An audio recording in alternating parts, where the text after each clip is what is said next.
Hi, I'm Phillip Marshall, and this is my first attempt at my very own, I guess you would call it a podcast. And I'm here to talk about Auburn's decision to hire Brian Harsin as its new head football coach, replacing Gus Malzahn. It was, I think, to most people a surprise. It certainly was to me. Uh, Going into Tuesday, I had not really heard his name mentioned in a serious way. Started hearing it Tuesday morning, probably didn't pay as much attention to it as I should have. I really thought that there was a chance that Brent Venables was going to take the job, and I think they did too. And about 10:30 on Tuesday morning, it became obvious that Venables, as he has so far every time he's ever had a offer since he's been at Clemson, was going to decide to stay at Clemson, and he did. So then it really came down to, in the end, from what I'm told, a decision between Brian Harsin and Kevin Steele, Auburn's defensive coordinator and interim head coach, who was very close to being named the head coach on shortly after Gus Malzahn was fired, but then things went another direction, and they formed a committee and headed by athletics director Alan Green, and in the end, I don't know what the vote was or if there was a vote or whatever, but in the end, Alan Green sold President Jay Goodge on the hiring of Brian, and that's the way they went. And so Auburn has a new football coach, and that's always an exciting thing. Who is he? He was the coach at Boise State, of course. Played there, coached there as an assistant, cut his teeth under Chris Peterson. He's won a bunch of games, has a really spectacular record in the Mountain West Conference, and now he's on his way to Auburn. Yeah, as I wrote in my column for Wednesday morning, it's a leap of faith really on both sides. I mean, he's never been in this part of the country as a coach, never dealt with the harsh pressure of the SEC and SEC fan bases and being between Alabama and Georgia and all those things. And I'm sure he views it as the greatest challenge of his career. It was a leap of faith by Alan Green to hire someone who's never competed in the SEC. That is normally something that is viewed as, if not a prerequisite, at least to have had some experience, similar kind of experience. And he has had. He was a 2-year offensive coordinator at the University of Texas before he went to be the head coach at Arkansas State for 1 year, ironically replacing Gus Malzahn. And now he's at Auburn replacing Gus Malzahn. So that's going to be interesting. But coaching searches are always, coaching changes, while certainly being difficult in a lot of ways, transitions are also exciting. And it's going to be exciting to see who his new coaches are and how many, if any, of the current staff get to stay, who his coordinators will be. Will he call plays as he has frequently in the past? What's his offense like? I read a story on the internet that said he had when he went to Arkansas State, he had incorporated some of Gus Malzahn's running game into what he did, and that also some of Hugh Freeze's passing game, because Hugh Freeze was at Arkansas State for 1 year right before Gus Malzahn. So how did it come to be that Brian Harsin would be the Auburn coach? Well, as best we can tell, there were some interviews, obviously, over the course of the past week. Billy Napier was really the first guy they offered the job to, or he knew he would get an offer, however you want to put it in the whole semantics of coaching searches. And he decided to turn it down. And then they talked to Bill Clark, the UAB coach. From what we're told, he did not have an offer, and eventually pulled out of it. Would he have been in it till the end? Maybe. I don't know the answer to that. And then Brent Venables was a target, and they went after him hard. It's my understanding the president called him, which I don't think he did with others, except for maybe the winner of the sweepstakes. But he chose to stay at Clemson. And then that came down to Kevin Steele, who really was the choice of lots of people on Sunday, and still was on Tuesday, after really taking a beating on social media over the course of the past week. And however the process worked, we're going to try to find out in the days ahead, but we really don't know. But they decided on Brian Harsin, so that's where it is. He's Auburn's football coach. He'll be here Wednesday, I believe, and I'm sure there'll be a good many folks at the airport to meet him, assuming it's well known what time he's going to arrive, and it'll be time for him to get to work. We don't know yet how the bowl game will work.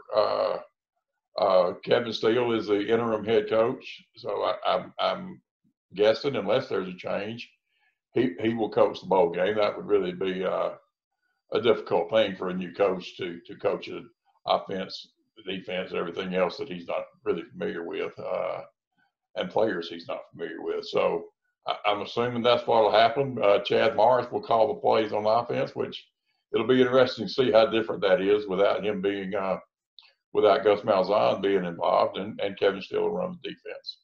And then we'll start to find out what the coaching staff is going to look like. His staff at Boise obviously has done good things. I'd be surprised if he didn't want to bring at least some of them. I would also be surprised if he brought all of them, which is what Tommy Tuberville did back in 1999. With one exception, he brought his entire staff. So we'll see where that goes. I look forward to meeting him and seeing him for the first time. Well, I say meet him right now. It's I'll meet him on this same medium we're on right here on Zoom.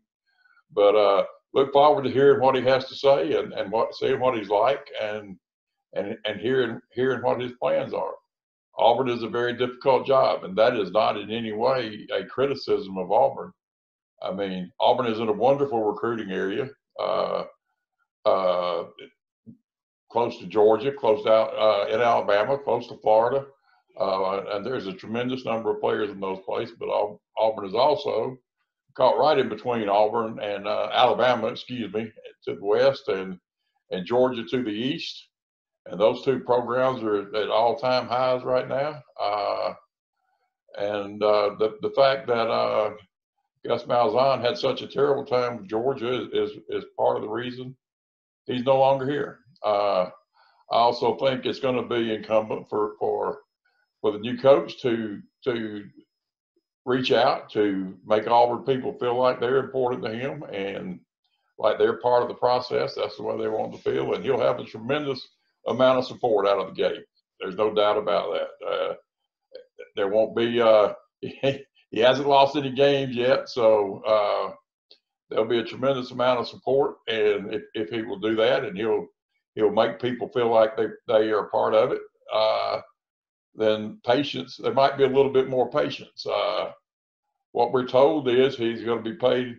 He's going to sign a 5-year contract with $5 million a year and a 70% buyout. So that would mean he'd start out with a buyout of some $17 million. That's right at the start, and it would go down, of course, with every year. So that's a lot more reasonable than the contract that was given Gus Malzahn in 2017 that really became an albatross around his neck.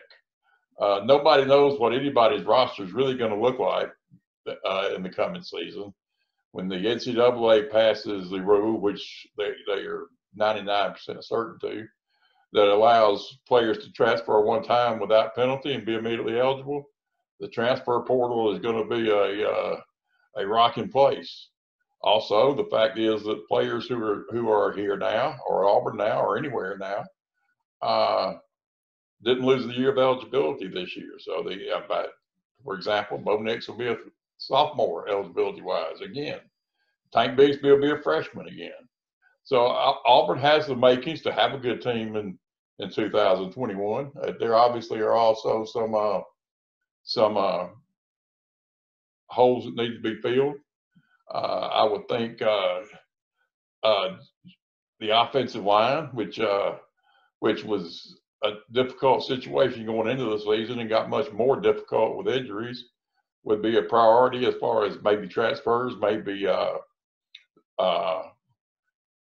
signing day in February.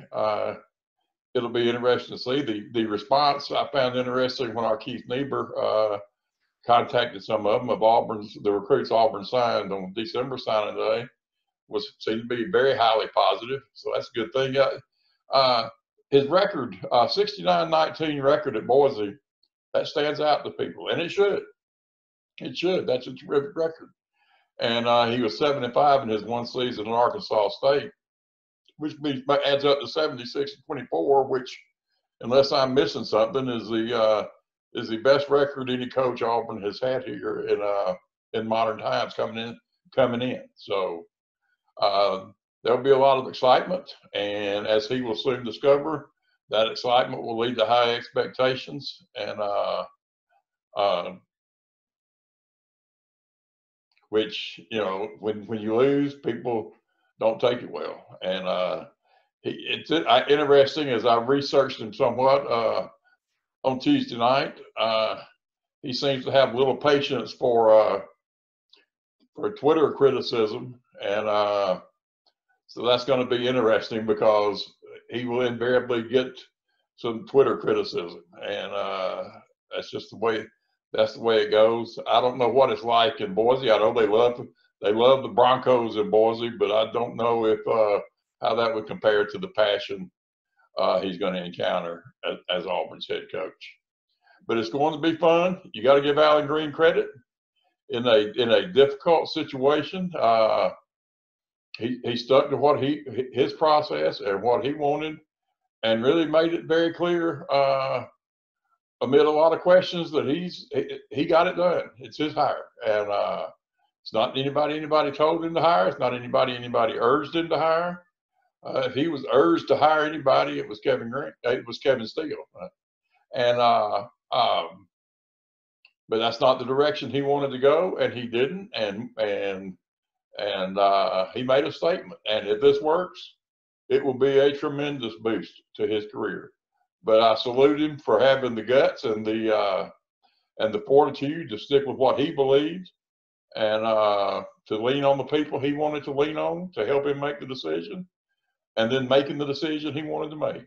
And it is a leap of faith both ways for Brian Harsin and for Allen Green, because it's kind of unique. I mean, at least for Auburn, for a coach to come really from the, not the West Coast, but out west to Auburn. That hasn't happened in my lifetime or in most of our lifetimes. But it's going to be fun, and I hope to continue to do this on a regular basis, and I look forward to the feedback or the criticism or whatever comes with it. And I hope everybody has a wonderful day and a very, very, very Merry Christmas.